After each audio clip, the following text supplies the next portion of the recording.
y pues estuve en compañía del doctor Julián Romero Acosta, quien pues estuvo guiándome para este trabajo. Entonces, pues empecemos. Para hablar pues, del virus del VIH, tenemos que aclarar cuál es la diferencia entre VIH y SIDA, entendiendo pues que el VIH como tal hace referencia al virus, al microorganismo, que va a tener diferentes características y propiedades que van a favorecer la forma en la que éste actúa. Entonces, primero vamos a tener en cuenta que pertenece a la familia de los retrovirus y pues que especialmente se identifican dos, un VIH-1 y un VIH-2. ¿Por qué? Porque digamos que su manera de actuar o de traspasar el material genético de las células del huésped va a ser a través del ARN. Pues digamos que también va a tener la característica de que va a ser un lentivirus, y esto es porque va a generar los síntomas de manera tardía, por lo que se va a decir que es un virus de larga incubación. Y también, pues, la persona cuando vaya a desarrollar los síntomas de las infecciones, pues se van a demorar en aparecer. Por otro lado, pues va a tener una envoltura, aquí la vemos, esta capa que se ve como azul en bolitas, va a ser una membrana lipídica que va a tener dos glicoproteínas importantes, una de superficie, que va a ser la GP120, y otra que va a ser la GP41. Y esto es lo que le van a ayudar es a interactuar con otros receptores de las células del huésped. Y también tenemos otros genes que van a ser este gen GAD y el gen POL. El gen GAD lo que le va a ayudar es a codificar unas proteínas estructurales propiamente para él, y el POL le va a ayudar a codificar enzimas que le permiten realizar su ciclo viral. Como más adelante vamos a ver, van a ser estas que va a ser la transcriptasa inversa, la proteasa y la integrasa. Y estos dos últimos, pues lo que le van a ayudar es a replicarse. Sin embargo, pues también tenemos, por otro lado, la enfermedad del SIDA, que hace referencia como tal ya a la infección crónica de la infección por VIH, y se va a caracterizar por la incapacidad del sistema inmune para obtener la replicación, para contener esa replicación viral. ¿Por qué? ¿Qué pasa aquí? Que es la etapa más avanzada, es la última etapa de la infección, y en esta lo que ocurre es que hay una disminución de la respuesta tanto humoral como celular del huésped, y con disminución también de anticuerpos y linfocitos, lo que hace que haya lugar, pues digamos, a la aparición de infecciones oportunistas, que es por lo que se considera que se caracteriza la enfermedad como tal del SIDA, y también a una disminución en el recuento de CD4 de las células de los linfocitos con un valor menor a 200 células por microlitro, y aumento como tal de la carga viral. Entonces, pues vamos a hablar un poco rápido acerca de la historia. Entonces, bueno, el virus, digamos que se empezó a describir a partir de 1981, cuando, digamos que se reportan una serie de casos en hombres homosexuales, casos de neumonía, y el microorganismo que se identifica es Pneumocystis carini. Luego, en 1984, digamos que se asocian todos los síntomas que se presentan pues con esta enfermedad, y se denomina como tal ya el SIDA, que se define como un síndrome de la inmunodeficiencia adquirida y que se asocia con los retrovirus. Luego, para el 85, se desarrollan las pruebas serológicas del diagnóstico para el virus del VIH, y es aquí cuando, a partir de aquí, pues bueno, las pruebas que se generan van a servir como base para el diagnóstico más adelante, y pues de lo que se ha venido desarrollando hasta hoy en día. Luego, para el 87, se introducen los medicamentos antirretrovirales, específicamente pues para la enfermedad del SIDA también, y para el 96 se utilizan una terapia que es la antirretroviral, que son pues como la combinación de medicamentos. Y ya para el 2013, pues digamos que el SIDA se estabiliza, porque pues pese a que no hay como una cura como tal, cambia la historia natural de la enfermedad, porque las personas con VIH pues pueden ser tratadas, y de esta manera pues mejoran su pronóstico y su calidad de vida. Respecto a la epidemiología, tenemos dos cosas. Entonces, a nivel mundial, en 2019 aumentó en un 6.5% los casos con respecto al 2018, presentándose 38 millones de infectados, y de estos, digamos que solo el 68% tenían como tal acceso a lo que eran los tratamientos antirretrovirales. Luego, en el 2020, también a nivel mundial, vemos que hay 26 millones de infectados, pero estos 26 millones tienen acceso al tratamiento antirretroviral, lo que nos dice que a medida que va pasando el tiempo, la cobertura del tratamiento pues va en aumento. Luego, pues ya a nivel de, en Colombia, tenemos que en 2019 se reporta que hay un aumento del 6.5% de los casos respecto a los que se presentaban en 2018, con un número de 109 contagios pues registrados y una incidencia de 11.000 casos nuevos. Y para el 2020 pues aumenta lo que es la incidencia en un 13.8 respecto al 2019 y se reportan 123.000 casos de contagios y de estos alrededor de 12.500 eran nuevos.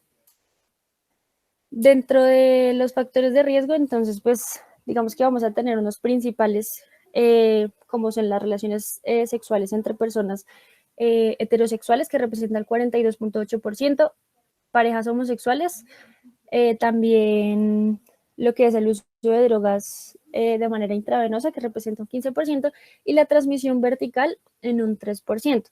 Sin embargo, pues también hay otros factores asociados que pueden relacionarse con el aumento de la exposición ante estos factores de riesgo, como pueden ser los antecedentes transfusionales, las relaciones sexuales sin protección, una pareja a la que no se le conozca el estado serológico, la falta de información respecto a la enfermedad, y en los jóvenes pues digamos que ocurre algo especial y es que presentan como una baja percepción de la vulnerabilidad frente a la frente a la enfermedad, lo que hace pues que de alguna manera estén en mayor riesgo.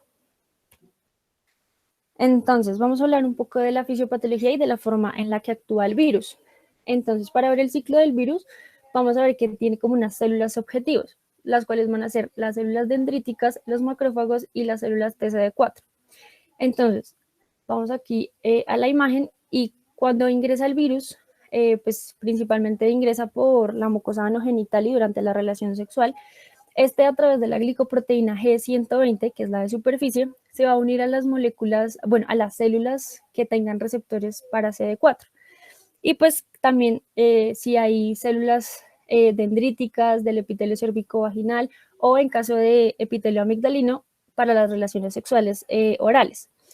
Y también, digamos que, bueno, va a haber un primer paso que va a ser este paso el de enlace, en donde el virus va a entrar y va a buscar unirse con esas células que tiene como objetivo por medio de unos correceptores. Digamos, en el caso de los macrófagos, el receptor específico va a ser el correceptor CCR5 y en el caso de los linfocitos T, el correceptor va a ser el CXCR4. Ese es el primer paso. Luego, cuando logra como unirse, adherirse a esos correceptores, va a ingresar para dar inicio como tal a la etapa de la fusión. Y aquí es en donde el virus va a ingresar a las células que tenga pues, los receptores CD4, va a entrar y después dentro de la célula va a buscar la forma de llegar al núcleo de la célula del huésped. Y para esto pues va a utilizar una enzima que va a llamarse la transcriptasa inversa. Esta lo que le va a permitir es convertir su material genético, que recordemos que es de ARN, y le va a permitir convertirlo en ADN. Entonces pues va a haber ahora ADN viral. Y así pues va a poder entrar como tal ya al núcleo del linfocito y posteriormente pues va a poder unirse con el ADN del huésped. Y luego cuando ya está dentro del núcleo, pues va a haber el proceso de integración. Aquí pues el virus lo que hace es que libera una proteína que se va a llamar la integrasa para que de esta manera pueda insertar ese ADN viral en el ADN del huésped. Y luego, una vez integrado, pues va a venir el paso de lo que es la multiplicación, en donde se va a usar el mecanismo que usa regularmente el linfocito para replicarse y de esta manera pues va a crear cadenas largas de proteínas para poder salir del núcleo y pues generar así más copias. Sin embargo, pues digamos que aquí ocurre en el paso 6, que es el paso del ensamblaje, en donde pues ya está el virus como tal con las proteínas, pero esas proteínas largas no le sirven como tal para ser infeccioso, entonces se habla de que es un virus no infeccioso inmaduro. Y entonces para eso lo que va a utilizar es una proteasa que le va a permitir pasar al paso número 7, que es el de la gemación. Entonces utiliza esta proteasa para dividir estas cadenas de proteínas largas que previamente pues ya formó y aquí se van a descomponer en cadenas más pequeñas y aquí va a ser ya como tal lo que es un virus maduro e infeccioso. Y de esta manera ya cuando sale se va a poder unir a otras células que tengan receptores CD4 e infectar a otras células por el mismo mecanismo. Respecto pues a la viremia, vamos a ver que luego de comprometer las células dendríticas, los macrófagos y los linfocitos, se va a diseminar pues los ganglios linfáticos, a donde la infección pues va a ser detectable después de 2 días. Después de esto pues va a ser detectable en plasma a los 5 días, y de esta manera hay una diseminación generalizada a los órganos como el cerebro, el vaso o los ganglios linfáticos. Si bien se han descrito que hay personas que están, digamos, relacionadas con un alto riesgo o que están pues altamente expuestas, como las trabajadoras sexuales o las personas que usan drogas intravenosas, pues digamos que hay personas que siguen siendo seronegativas. Y la explicación que le dan a esto es porque hay una susceptibilidad genética en donde hay unas personas que lo que hacen es que tienen unos correceptores que son más resistentes como tal a la infección del virus. Listo. De la infección, pues digamos que se puede dividir en 3 etapas. La primera que vamos a tener es la transmisión viral, que esta se va a adquirir por relaciones sexuales, exposición a sangre infectada o transmisión perinatal. Luego vamos a tener lo que es la infección aguda, que también se denomina infección primaria, en donde se desarrollan los signos y los síntomas similares a un cuadro gripal, luego pues, de que la persona se contagió pues, del VIH. Y finalmente, pues vamos a hablar aquí también de un término que se apropia, que es la infección temprana, que hace referencia al periodo entre los 6 meses después de la adquisición, como a ese primer momento. Y por último, tenemos la infección crónica, en donde luego de la infección temprana y de la seroconversión que ocurre pues en estas fases que ya lo vamos a ver más adelante y el establecimiento viral, hay como tal una disminución progresiva de los niveles de CD4, y van a ver como unas fases en donde va a estar la infección crónica sin SIDA, el SIDA propiamente dicho, y el SIDA como infección avanzada. Entonces, empecemos hablando de la infección aguda y precoz. Si bien digamos que se han usado diferentes términos para referirse a la infección por VIH, vamos a hacer vamos a hacer referencia a una infección aguda cuando los signos y los síntomas ocurren después de la transmisión del VIH. Y vamos a hacer referencia a una infección temprana en el periodo que ocurre aproximadamente entre 6 meses luego de la adquisición pues, de la infección. Entonces, esta fase aguda se conoce como la fase de seroconversión, porque es una fase en donde ya se desarrollan como tal anticuerpos detectables contra los antígenos del VIH. ¿Y esto de qué va a depender? Sobre todo de las pruebas serológicas que se utilicen. Lo que pasa es que anteriormente pues las pruebas no eran como tan sensibles, y a medida que va pasando el tiempo, cada prueba se va volviendo más y más sensible, lo que hace que la mayoría de las personas infectadas puedan documentar aún así una seroconversión, aún en esta etapa de infección temprana. Dentro de las manifestaciones clínicas, pues vamos a tener en cuenta, uno, que del 10 al 60% de los pacientes pueden llegar a ser asintomáticos, o que muchas veces por ser síntomas generales pueden llegar a pasar desapercibidos. Sin embargo, en pacientes sintomáticos, el tiempo vital desde la exposición del VIH hasta la aparición de los síntomas puede variar y pueden ser manifestaciones inespecíficas, pero puede ser alrededor de 2 a 4 semanas. Y lo que los pacientes más van a presentar va a ser la fiebre en un 96% de los pacientes, las linfadenopatías en un 74%, y otros como la faringitis no exudativa, las mialgias, la pérdida de peso, cefalea, entre otros. Digamos que por eso se relaciona como con un malestar general.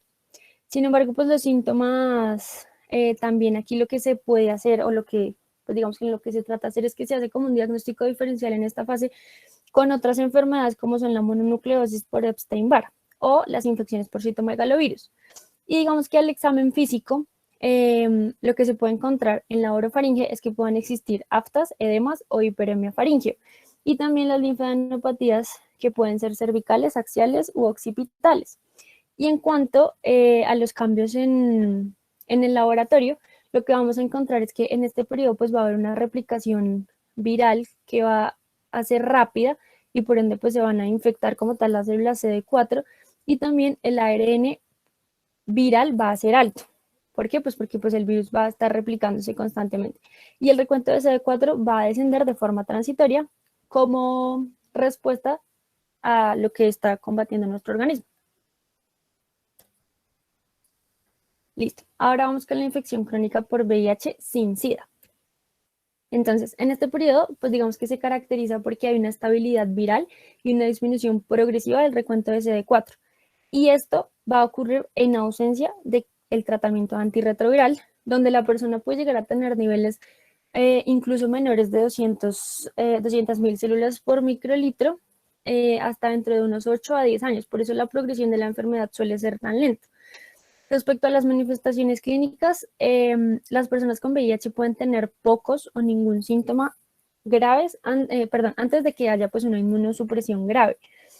Y la inmunosupresión grave pues se va a definir cuando hay un conteo menor a 200.000 células. Sin embargo, cuando los presentan, pues suelen ser síntomas muy inespecíficos, generalizados.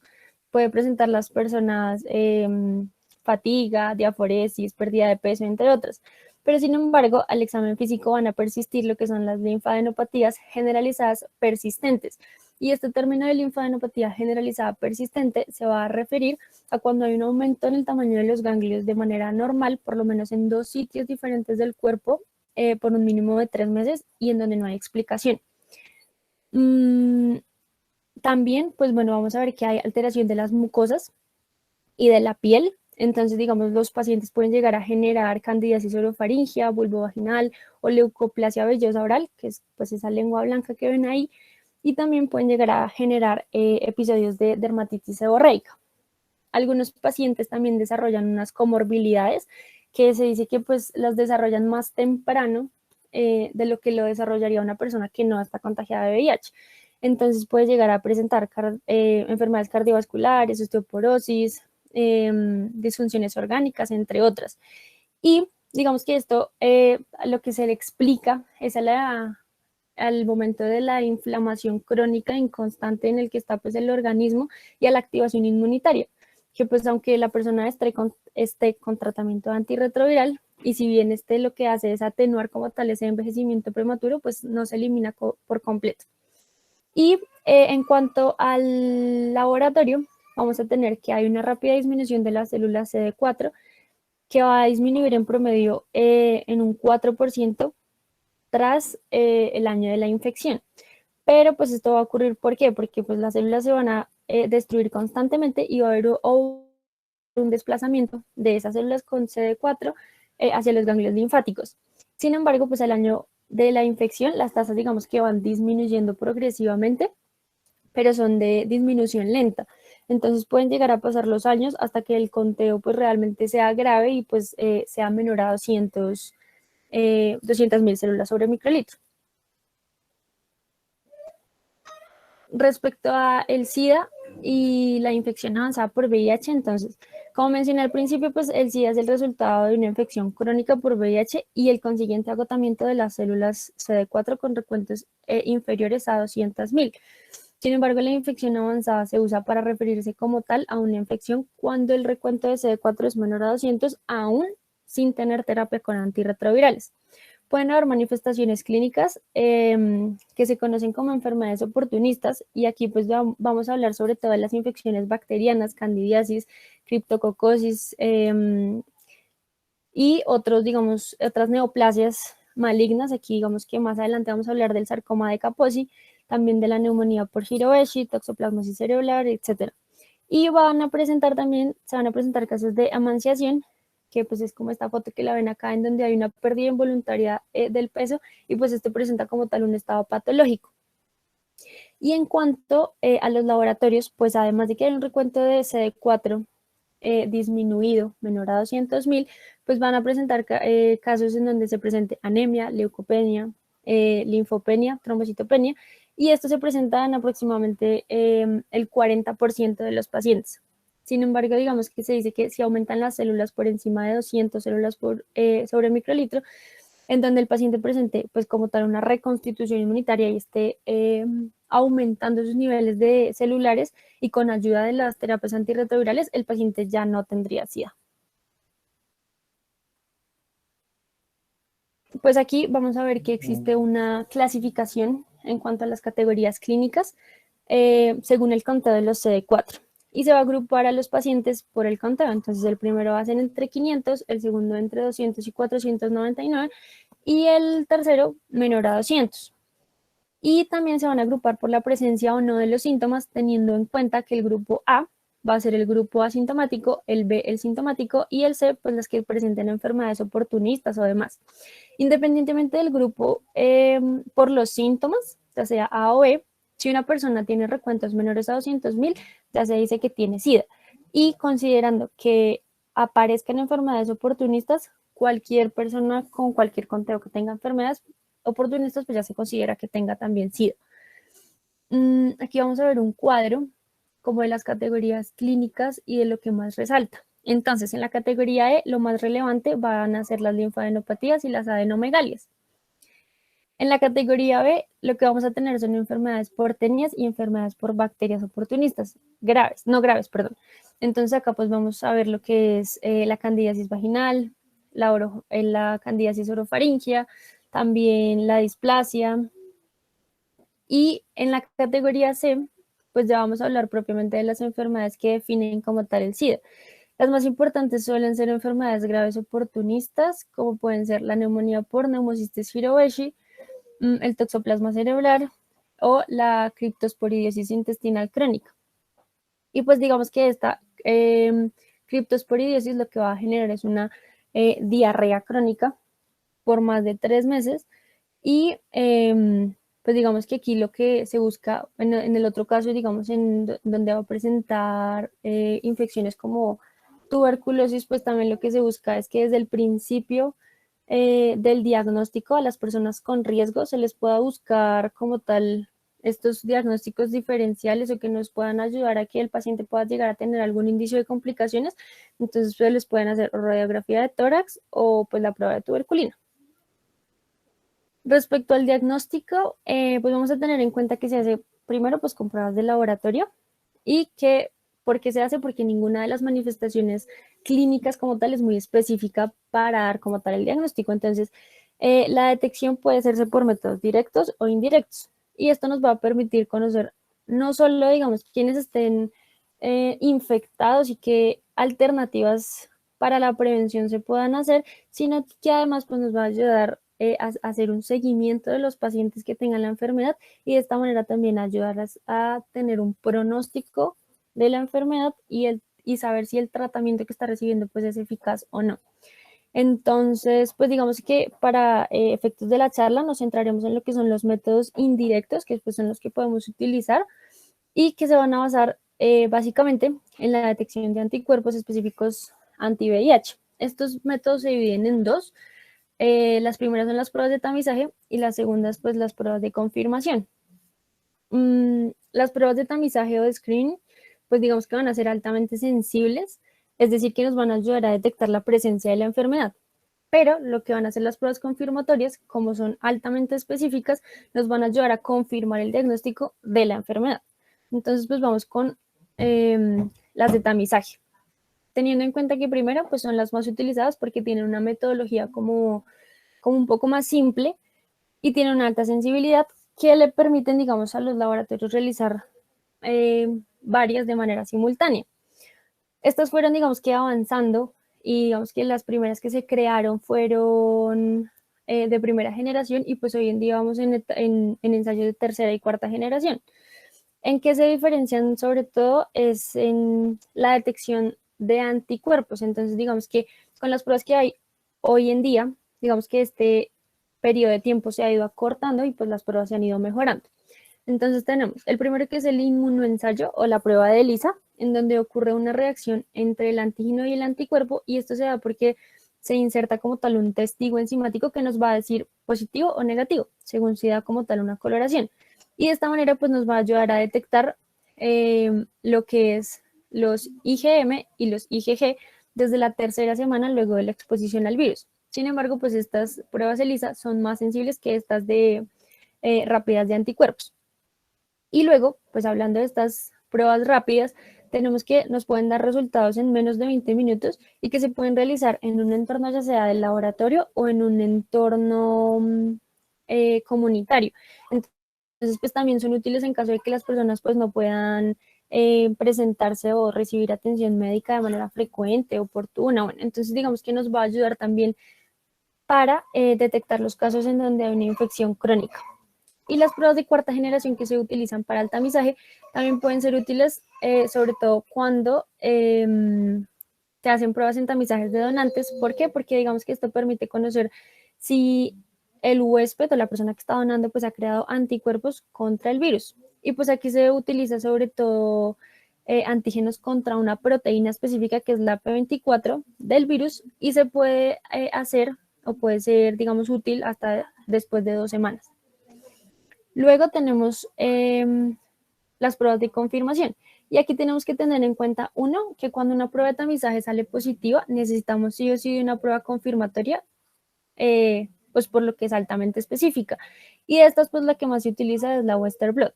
Se usan también pruebas de diferenciación con inmunoensayo para diferenciar entre el virus VIH1 y el VIH2 y la detección viral. La diferenciación entre el VIH1 y el VIH2 generalmente lo que permite tener, digamos que son resultados rápidos en menos de 20 minutos y pues digamos que nos confirma también pues la enfermedad. En el caso de la prueba de Western blot, esta pues es una prueba también confirmatoria, es la preferida y básicamente lo que hace es que va a separar las proteínas, o sea, esos antígenos virales, y aquí en esta lo que se hace es purificar el cultivo viral para pasarlo por centrifugado y electroforesis y así poder identificar las proteínas que genera el virus. Digamos que se ponen estas, los resultados de estos procesos en unas bandas reactivas se exponen al suero del paciente y así, por un revelador también enzimático, se produce una coloración en la banda, lo que nos va a permitir pues saber si es un resultado positivo o un resultado negativo. Y por último está la detección viral, que pues esta digamos que es un enfoque alternativo para hacer el diagnóstico de VIH. Lo que nos puede ayudar de pronto también es a dar características tanto cualitativas como cuantitativas. Cuantitativas porque pues nos va a ayudar a detectar la cantidad de copias que hay del ARN viral. Y cualitativa porque pues va a decir evidentemente si está o no el virus. Entonces, pues para que nos quede un poco más claro qué hacemos y en qué momento. Entonces, si tenemos un paciente del cual tenemos una sospecha clínica, ya sea porque presente manifestaciones clínicas, esté expuesto a los factores de riesgo, o bueno, digamos, tengamos esa sospecha, vamos a hacerle 2 pruebas. La inmunoensayo, que va a ser la ELISA, y pruebas virológicas rápidas para la detección precisamente de esos anticuerpos. Y aquí podemos tener como 3 escenarios. El primero, en donde las pruebas salgan negativas, el segundo, en donde una de las pruebas salga positiva, y el tercero, en donde las 2 salgan positivas. Entonces, en el primero, da una prueba de inmunoensayo negativa y una prueba virológica negativa, que entonces se concluye que el virus pues no ha sido adquirido, pero si la persona tiene, digamos, alto riesgo, trabajador sexual o bueno, presenta los factores de riesgo, se repite dentro de 1 a 2 semanas. Por otro lado, está el segundo escenario en donde el inmunoensayo va a ser negativo y la prueba virológica positiva, y esto pues nos va a decir que sí hay una infección temprana y se debe realizar una segunda prueba de tercera o cuarta generación que nos confirme como tal el diagnóstico. Luego, digamos, en el caso en donde haya un inmunoensayo positivo y una prueba virológica positiva, lo que se hace es que se tiene que repetir el inmunoensayo.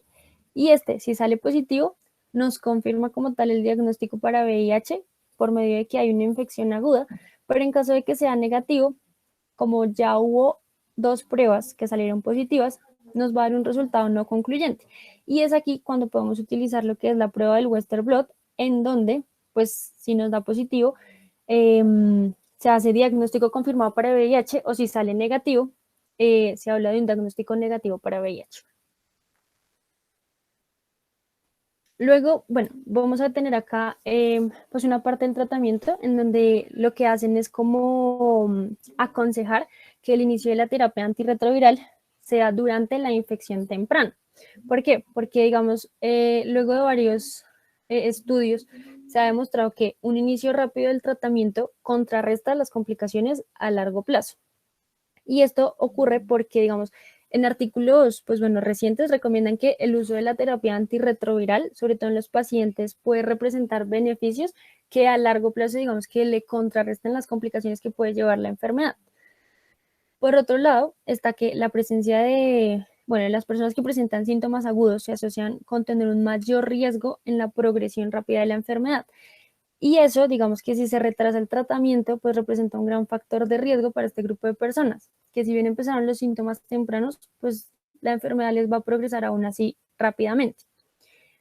Por otro lado, tenemos de que el tratamiento temprano puede atenuar la gravedad de los síntomas porque se considera que los síntomas de la infección pueden hablar de que haya un gran nivel de virus circulante. Entonces, pues el tratamiento temprano lo que puede ayudar es a intervenir en que haya una reducción rápida del ARN viral y pues digamos que de alguna manera se controlen los síntomas.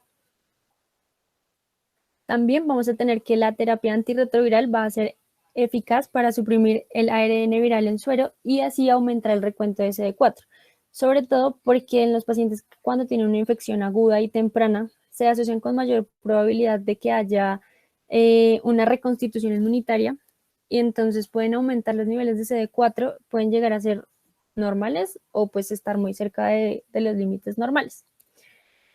Por otro lado, pueden ayudar a disminuir los episodios de SIDA y con esto pues mejorar la supervivencia de las personas, teniendo en cuenta que los beneficios pues cada vez son más altos. Y por otro lado, disminuye el riesgo de transmisión, reservorio viral y la y la función de las células T. Entonces lo que puede hacer que una persona que tenga pues VIH tenga una carga viral más baja y la función de las células T pues no disminuya tan de manera bruta. Entonces, para la terapia antirretroviral, pues como lo vimos en la fisiopatología, vamos a traer esa misma imagen aquí a colación y vamos a tratar que los fármacos que existen se pueden agrupar según su mecanismo de acción y pues a las fases de la fisiopatología que ya vimos. Entonces, pues los primeros que se pueden, digamos que utilizar, o en el primer grupo del que vamos a hablar, van a ser los inhibidores de la entrada o de la adherencia, que pues estaría acá en este grupo, que lo que hace es que pues va a impedir la unión de la glicoproteína de superficie con los correceptores. Luego vamos a tener los inhibidores de la fusión, que van a impedir como tal que la cubierta del VIH se una con la membrana celular del huésped y pues de esta manera no ingrese su material genético. Y específicamente estos inhibidores de la fusión, ya vamos a ver más adelante cuáles son, se van a utilizar sobre todo en los pacientes que son multiresistentes. Luego va a haber los inhibidores de la transcriptasa inversa, pero aquí hay dos grupos. Uno, que son los inhibidores de la transcriptasa inversa nucleósidos, que van a ser estos, y unos que van a ser los inhibidores de la transcriptasa inversa no nucleósidos. Entonces, estos no nucleósidos lo que van a hacer es que se van a unir a la enzima transcriptasa inversa, que es la que permite como que se genere ADN a partir del ARN viral, y este va a alterar esa enzima estructuralmente, lo que va a hacer entonces que no se permita ese cambio de ARN a ADN. Y estos inhibidores no nucleósidos lo que van a hacer es que se van a incorporar a la cadena de ADN viral, lo que hace que se interrumpa como tal la formación de las cadenas largas de las proteínas que se están formando. Luego vamos a tener unos inhibidores de la integrasa que van a bloquear como tal la integración del genoma viral al genoma del huésped. Y luego vamos a tener aquí en este punto los que son los inhibidores de la proteasa que van a pues inhibir a esa proteasa que va a ser la encargada de madurar el virus. Entonces, pues el virus no va a ser infeccioso. Y estos medicamentos, pues digamos que aunque no impiden que se formen las grandes cantidades de proteínas que se están formando aquí dentro de la célula, lo que hacen es que permiten que el virus no se pueda fragmentar. Y como no se puede fragmentar, pues no es funcional y no tiene capacidad efectiva. Se manejan como tal varios esquemas del tratamiento en donde se utilizan dos inhibidores nucleósidos de la transcriptasa inversa más un inhibidor no nucleósido de la transcriptasa inversa. Sin embargo, también pues hay otros, pero pues es el que más se usa. Y una vez que se inicia el tratamiento con antirretrovirales, pues se continúa indefinidamente hasta que, pues, digamos, se vaya viendo como tal una progresión en los conteos de CD4. Entonces, bueno, para mencionar algunos, realmente pues vamos a ver los inhibidores de la adherencia, solo hay uno que es el Maraviroc. De los inhibidores de la fusión, vamos a ver el Enfurvirtide. De los nucleósidos de la transcriptasa inversa vamos a resaltar 3, que va a ser la emtricitabina, la lamivudina y la acidobudina. De los inhibidores no nucleósidos vamos a resaltar, el efavirenz y la neviparina. Luego tenemos los inhibidores de la proteasa, en donde pues únicamente está el ratelgravir, y inhibidores de la proteasa, en donde pues resaltamos el indinavir, el ritonavir, y pues ya esos son como los más importantes. Sin embargo, pues vamos a ver que existen como criterios para determinar si hubo o no falla terapéutica. Entonces, los criterios son, uno, que haya falla clínica. Y esta falla clínica se entiende a cuando hay infecciones oportunistas, tardías, es decir, que se presentan luego de que la persona ha estado recibiendo tratamiento antirretroviral por 12 semanas. Y pues aquí digamos que se asocia a que hay criterios ya sea inmunológicos o virológicos. Entonces, cuando hay un fallo inmunológico, se evidencia cuando no hay un aumento como tal de recuentos de CD4 con relación a los niveles que presentaba el paciente inicialmente, luego de estar tratándose con antirretrovirales por 8 semanas. Aquí se halla que hay un fallo inmunológico primario. Sin embargo, hay un fallo inmunológico, secundario, en donde, digamos que se logra elevar los niveles de CD4, pero luego de estas 8 semanas empiezan a descender a niveles basales, incluso pues pueden llegar a ser más bajos. Y luego, pues hay un fallo virológico, y este se entiende a cuando la carga viral se mantiene por encima de las 5.000 copias, o sea, el virus todavía permanece ahí, y luego, también cuando hay un descenso en los niveles de la carga viral y luego vuelven a subir otra vez. Entonces se considera también que esta pues es como una respuesta inicial, pero que fue incompleta. Por otro lado también está el rebote de la carga viral, cuando hay una detección repetida de ARN por encima de las 1.000 copias, después de haber estado pues con los niveles de CD4 bajitos. Y por último, se habla de un estado BLIPS, que realmente pues no se toma como una falla virológica, pero se refiere a cuando hay elevaciones transitorias de la carga viral, pero son menores a 1.000 copias y luego vuelven a bajar. Y así pues digamos que continúan, se mantienen subiendo y bajando. Y pues vamos a hablar aquí rápidamente de, pues digamos como una complicación que se presenta, y es que una vez instaurado el tratamiento, digamos que hay un riesgo de que se presente SIRI, que es un síndrome inflamatorio de reconstrucción inmune que se presenta en algunos pacientes como consecuencia de que hay un empeoramiento de la infección oportunista. Y aquí pues predominan las infecciones fúngicas, luego de que se inicie el tratamiento antirretroviral. Puede ser una infección o que ya era conocida y que se venía mejorando, o una infección que estaba oculta. Y esto ocurre sobre todo en los primeros 6 meses de haber iniciado el tratamiento antirretroviral. Se dice que pues ocurre más bien como consecuencia de que hay una rápida restauración de una respuesta inflamatoria inmune específica y excesiva y que no se controla. Entonces lo que hace es que va a deteriorar al paciente. Pero luego, digamos que también puede ser desencadenado, ya sea por pues diferentes microorganismos, pues lo que les comento, los que más se resaltan son por alteraciones fúngicas, y también pues pueden haber procesos patológicos que pueden hacer que haya como tal una reactivación de las infecciones, por lo que se dice que tiene una incidencia entre el 7 y el 16% y una mortalidad entre el 4 y el 5%. Pero si bien digamos que hay una lista pues larga para definir cuáles son los criterios para definir este síndrome, pues van a haber como unos criterios mínimos. El primero de ellos es que haya una asociación temporal entre el inicio de la terapia antirretroviral y el desarrollo de los síntomas, que regularmente suele ser entre los primeros 3 meses. Luego, el segundo criterio es que haya una evidencia de restauración inmune, donde se evidencie una respuesta de la carga viral que disminuye y que los CD4 aumenten.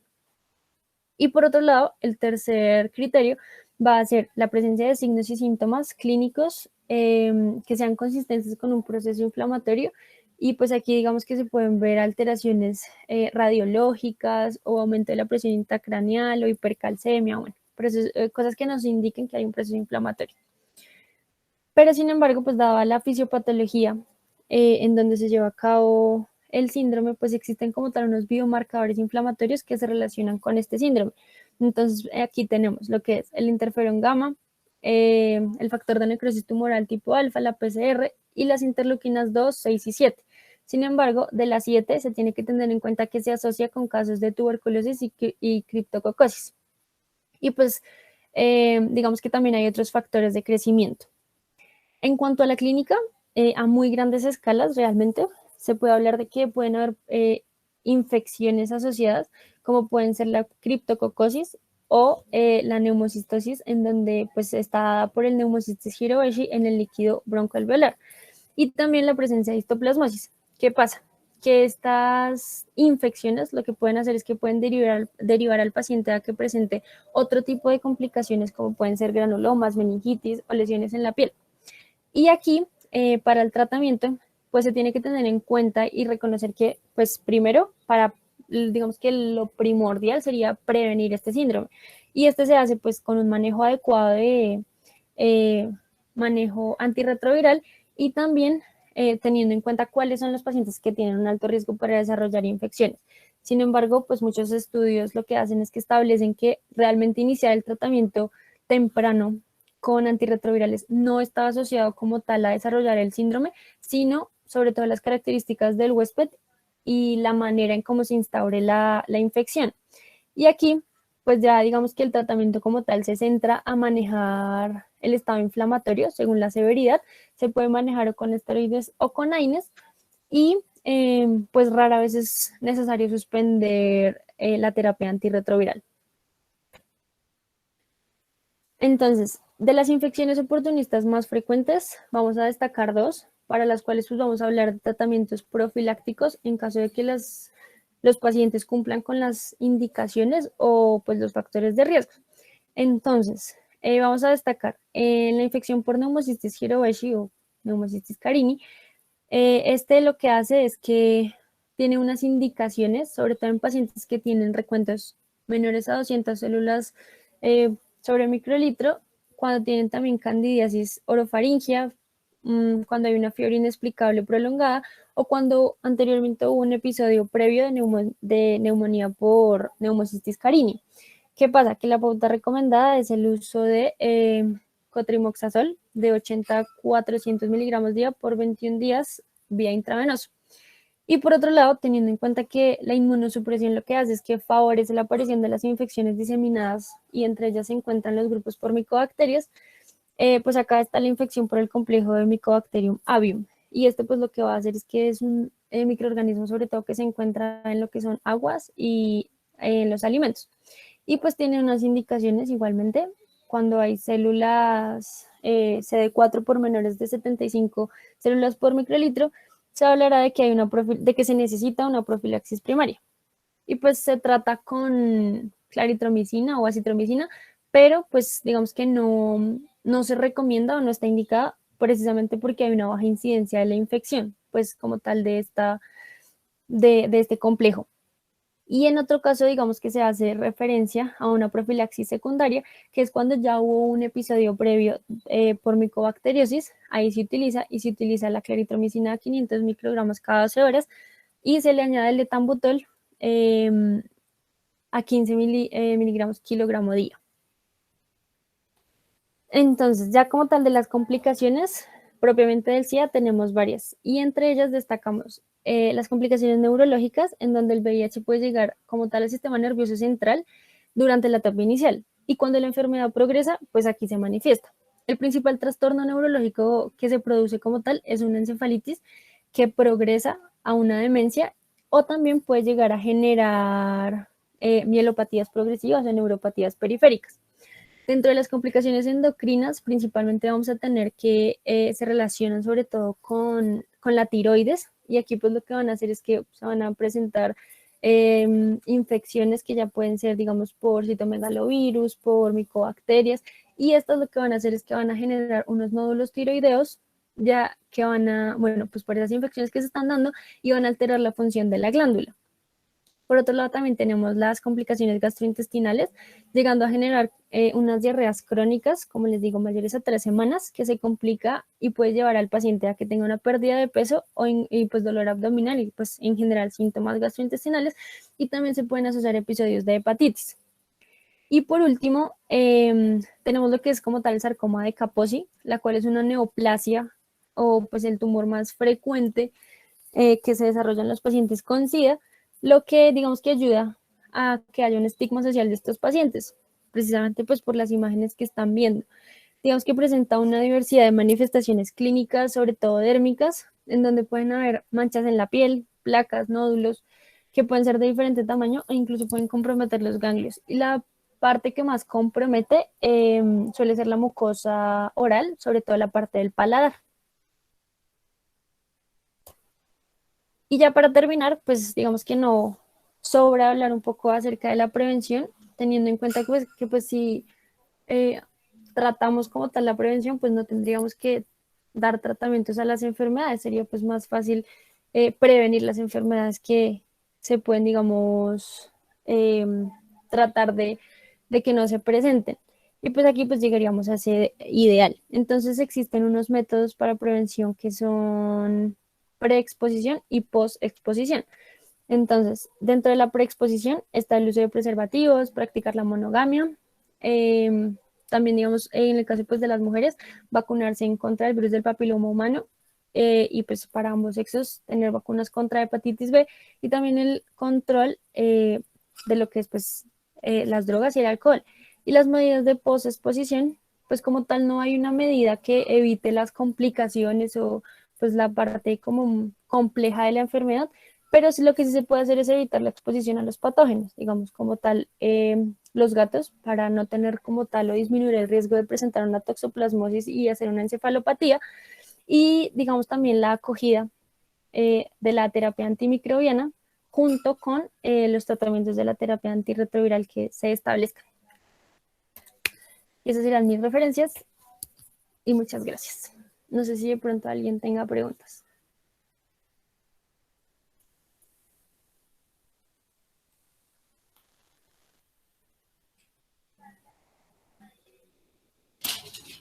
Hola, buenas noches a Gracias, todos. Laura, por tu exposición. Quisiéramos saber si el doctor Julián Romero tiene, tiene alguna aclaración. Igualmente, las personas que tengan preguntas las pueden realizar. Pues buenas noches a todos. Me gustaría complementar una parte a nivel de los linfocitos T. No olvidar que están mediando una respuesta celular. Entonces, digamos que un conteo bajo de linfocitos T nos predispone a una colonización por gérmenes oportunistas que no van a ser reconocidos por unos linfocitos TCD4 que van a actuar como presentadores de antígenos para que nos vayan a generar una destrucción citotóxica. Entonces, realmente digamos que por esto es que cuando el virus del VIH se replica dentro de las células TCD y de las células que tienen receptores TCD4, por decirlo de alguna manera, que principalmente son los linfocitos, nos vemos enfrentados a infecciones que se escapan al sistema de resistencia celular. Los de resistencia humoral, no olvidemos que son los de linfocitos B, que generan anticuerpos, generación de memoria, pero estos no generan memoria. Por lo tanto, entonces tenemos gérmenes oportunistas y algunos hongos principalmente también que se le escapan al sistema de resistencia celular. Me parece que Laura revisó muy bien la parte de lo del tratamiento. Es un poco complejo, digamos, dar un tratamiento específico para cada uno de los pacientes y deben tener unas características especiales y un seguimiento especial. Todo paciente con VIH debe ingresar a un programa de seguimiento con el grupo de infectología de su EPS y que ellos sean quienes manejen este tipo de tratamiento. Nosotros como médicos, tanto en la atención primaria como por medicina interna, debemos estar pendientes de los conteos de TCD4 para asimismo establecer las pautas de profilaxis. Por debajo de 200, recordar profilaxis para neumocistis Hiroshi, y por debajo de 50, no tanto de 75, sino más de 50 para Mycobacterium avidum. Entonces, las referencias de Laura nos mencionaban unos grupos farmacológicos. Sin embargo, pues recordar que en nuestro medio es más común, por ejemplo, la profilaxis para Hiroshi, con 960 miligramos de trimetoprim sulfametoxazol. Entonces, realizar esa profilaxis 3 veces por semana con conteos inferiores a 200 CD4, y si ya tenemos por debajo de 50, adicionalmente al trimestoprim sulfa, adicionarle acitromicina, 500 miligramos 3 veces por semana. Esto con el fin de evitar la infección por este tipo de grupo de patógenos. En términos generales, es una muy buena revisión. Entonces, no olvidar, cuando ya tenemos unas infecciones por oportunistas, ya el paciente se considerará como un estadio C, como si fuera un estadio C3, un SIDA, y estar pendiente siempre, carga viral y CD4, uno, para, primero, diagnóstico y clasificación, y segundo, para evaluar pautas de tratamiento, y estar siempre encaminados y de la mano del infectólogo para los ajustes respectivos. Digamos que en términos generales no tendría nada más que aportar, una muy buena revisión. ¿Alguna pregunta? Pues no sé si la tengan.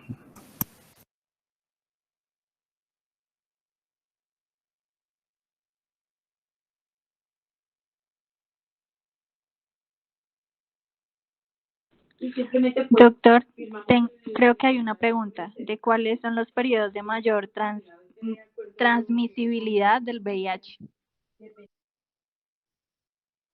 Digamos que eso depende porque igual influye mucho la carga viral de la persona infectante. Igualmente, recordar que para que haya una transmisión por VIH siempre debe estar la presencia de sangre, más que de fluidos corporales. Los fluidos